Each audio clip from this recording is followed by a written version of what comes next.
बिस्मिल्लाहिर्रहमानिर्रहीम। नाज़रीन अस्सलाम वालेकुम। मैंने न्यूज़ के साथ मैं हूँ हाफिज़ खुरम शहजाद। नाज़रीन, पेशावर से लाहौर स्मगल किए जाने वाली मंशियात थाना नवाकोट ने पकड़ ली है। तकरीबन 7 किलो मंशियाती जो गाड़ी के मुख्तलिफ खानों में उसको रख कर लाहौर स्मगल की जा रही थी। थाना नवाकोट के इंचार्ज इन्वेस्टिगेशन मोहम्मद कमर साहब हमारे साथ मौजूद है, जिन्होंने अपनी बेहतरीन सलाहियतों को बरोए कार लाते हुए ये स्मगल किए जाने वाले मुलज़िम को गिरफ़्तार किया और मंशियात बरामद की। जी सर, पंजाब पुलिस और थाना नवाकोट की अचीवमेंट पे अचीवमेंट है। पहले आपने वो जीतो पाकिस्तान वाले मुलजमान गिरफ़्तार किए, साथ ही आपने ये गाड़ी को आपने रिकवर किया, तो ये किस तरह सारा ये किया आपने?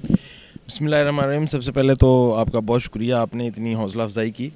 ये असल में हमारे जो नए CCPO साहब हैं और दीगर जो अफसरान हैं, DI साहब इन्वेस्टिगेशन, SS साहब इन्वेस्टिगेशन, SP साहब इन्वेस्टिगेशन और DSP साहब नवाकोट, इन सब का एक बड़ी क्लियर कट पॉलिसी और बड़ा एक ही मोटो है कि जराइम जो है ना, जराइम के ख़िलाफ़ भरपूर जहाद करें। तो अल्हम्दुलिल्लाह ये मंशियात के ख़िलाफ़ हमें एक इन्फॉर्मेशन थी और इस पे अल्लाह का शुक्र है कि अल्लाह ताला ने हमें बर वक्त कामयाबी दी और लाखों अफराद को मुतासर होने से जो सामान उनके पास जाना था, मुतासरीन जो इसके वो होते थे, उनको हमने पकड़ लिया और कैफरे किरदार तक पहुँचाया। उनके ख़िलाफ़ FIR भी दर्ज करवा दी और जो दीगर उसके जो लिंक्स हैं, जो उनकी CDR हैं, जो उनके मतलब यहाँ पे जो उनके क्लोज़ लिंकर हैं, उन पे भी हम काम कर रहे हैं अल्हम्दुलिल्लाह। अच्छा, ये जो गाड़ी आपने रिकवर की है, जो मुलज़म आपने पकड़ा है, ये उसी के नाम की गाड़ी थी कि गाड़ी किसी के और नाम है? ये एक्चुअली इसमें 2-3 वो काम होते हैं। इसमें जो ऑनर है वो इसको किराया दे के या उसके लालच वगैरह दे के जो है ना, वो इनको भिजवाते हैं। ये इसको 70,000 रुपये उसने किराए के लिए हायर किया था और जिन लोगों को इन्होंने देनी थी उनके नंबर्स जो है ना वो अपना उनको दे दिए थे, तो ये नंबर पे कॉल करके उनको ये प्रोवाइड कर रहा था। कितनी स्मगल कर चुका था हीरोइन पहले से? ये कितनी वारदातों में मुलव्वस था? ये कितना उसने इंकशाफ किया? ये जो तफ्तीश अब तक इससे हुई थी वो यही थी कि ये 2 बार पहले आ चुका है। इसने मुख्तलिफ़ शहरों को ये सप्लाई करनी होती है। तो मैं यही गुजारिश करूँगा वालिदैन से कि जो ये यूनिवर्सिटी, स्कूल, कॉलेजेस में जो स्टूडेंट्स हैं, जो नई नस्ल हमारी इसमें इस लानत में पढ़ रही है या पढ़ चुकी है, उनको इससे हटाएं।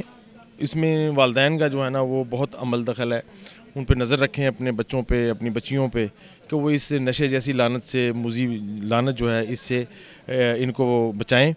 और हम भी इंशाल्लाह इसमें जहाद कर रहे हैं। जो इन्फॉर्मेशन हमारे पास होती है अल्हम्दुलिल्लाह फ़ौरी उस पर रिस्पॉन्स दिया जाता है और इस तरह के क्रिमिनल्स को फ़ौरी कैफरे किरदार तक पहुँचाया जाता है। सबने ये देखा है कि गिरफ्तारियां तो हो जाती हैं, बरामदगियाँ भी हो जाती हैं, फिर उन्हें कोई हल्की सी दफात लगा कर इधर उधर करके निकाल दिया जाता है, तो अब क्या होगा? नहीं, अब ऐसा कोई नहीं है, अब नया फार्मूला आ चुका है। इसमें अल्हम्दुलिल्लाह ये है कि जितनी बरामद हुई वो हमने उतनी उसकी रिकॉर्डिंग की। फ़ौरी तौर पे हमारे पास जो तफ्तीशी कंडा होता है, जिसमें इसका जो मेजरमेंट, जो एग्जैक्ट मेजरमेंट थी, वो हमने करके उसी मेजरमेंट पे हमने FIR दर्ज की। वो तकरीबन 7 किलो के करीब थी, इतनी ही बरामद हुई थी और उतनी ही FIR में हमने दर्ज की है। तो अल्हम्दुलिल्लाह ऐसा कोई वो नहीं है कि मतलब जुराइम छुपाने वाला भी उतना ही गुनहगार होता है जितना जुराइम करने वाला होता है। जी नाज़रीन, इंचार्ज इन्वेस्टिगेशन कमर साहब हमारे साथ मौजूद है। ये पूरी उनकी टीम है जिन्होंने शब रात मेहनत कर कर नौजवान नस्ल को बचाने के लिए ये कार्रवाइयाँ की। हमें इनका साथ देना चाहिए, अपने बच्चों को इस मंशियात की लानत से बचाने के लिए कानून नाफिज करने वाले इदारों का साथ देना चाहिए और इन लोगों की हौसला अफजाई करनी चाहिए। ये टीम है, ये आप लोगों के लिए काम कर रही है। इसी के साथ अपने मेज़बान हाफिज़ खुरम शहजाद को दीजिए इजाज़त। अल्लाह ने के बाद।